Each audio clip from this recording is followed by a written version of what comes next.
Hello everyone, Sunday morning mini vlog. Sunday ಅಂತೂ ಬೆಳಗ್ಗೆ ತುಂಬ ಟೆನ್ಷನ್ ಡೇನೇ ಅಂತ ಹೇಳ್ಬೋದು. ಏಕೆಂತಂದರೆ ಫ್ರಿಜ್ ಕೆಟ್ಟೋಗಿದ್ದು ರೆಡಿ ಮಾಡಿಸಿದ್ವಲ್ಲ, ಅದು ರಿಪೇರ್ ಆಗಿಲ್ಲ. ಸೊ ಫ್ರಿಜ್ಜಲ್ಲಿ ಇಟ್ಟಿದ್ದು ಹಾಲೆಲ್ಲ ಮತ್ತೆ ಹೊಡೆದೋಯ್ತು. ಸೊ ಹಾಗಾಗಿ ಮೇಲೆ ಇದ್ದಿದ್ದ ಪಾತ್ರೆನ ಕೆಳಗಡೆ ತೊಗೊಳ್ಬೇಕಾಯಿತು. ಸೊ ಯಾರ ಮನೇಲೆಲ್ಲ ಈ ಥರ ಹಳೆ ಹಾಲಿನ ಕುಕ್ಕರ್ನ ಯೂಸ್ ಮಾಡ್ತಾ ಇದ್ದೆ ಅಂತ ಕಮೆಂಟ್ ಮಾಡಿ ತಿಳಿಸಿ. ಇದು ನಾವಂತೂ ಫಸ್ಟ್ ಎಲ್ಲನೂ ಇದನ್ನೇ ಯೂಸ್ ಮಾಡ್ತಾ ಇದ್ವಿ, ಹಾಲಿನ ಕುಕ್ಕರು. ಸೊ ಫ್ರಿಜ್ ಇಲ್ಲ ಅಂತ ಅಂದಾಗ ಇದರಲ್ಲಿ ಕಾಯಿಸಿಟ್ರೆ ಹಾಲು ಕೆಟ್ಟೋಗ್ತಾ ಇರಲಿಲ್ಲ.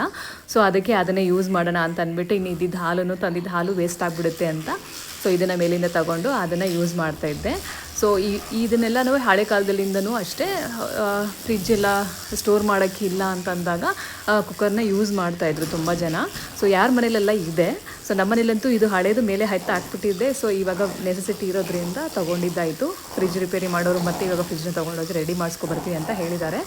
ಸೊ ಇದನ್ನು ನಾನು ಇವಾಗ ಯೂಸ್ ಮಾಡ್ತಾಯಿದ್ದೀನಿ. ಒಂದು ಸ್ವಲ್ಪ ಡಿಫ್ರೆಂಟಾಗಿ ಅನಿಸುತ್ತೆ. ಹಾಲಿನ ಕುಕ್ಕರು ಎಷ್ಟೊಂದು ದಿನಗಳಾಗಿಬಿಟ್ಟಿತ್ತು ಯೂಸ್ ಮಾಡೋದು.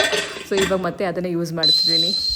ಇದನ್ನು ಯೂಸ್ ಮಾಡೋದ್ರಿಂದ ಹಾಲು ಉಕ್ಕೋಗುತ್ತೆ ಅಂತ ಪ್ರಾಬ್ಲಮ್ ಇರಲ್ಲ. ಈ ಥರ ವಿಜಿಲು ಬರುತ್ತೆ ಹಾಲು ಕಾದಿದ್ದಾದಮೇಲೆ. ಸೊ ಅದರಲ್ಲೇ ಸ್ಟೋರ್ ಮಾಡಿಟ್ರೆ ಹಾಲೇನು ಕೆಟ್ಟೋಗೋದಿಲ್ಲ.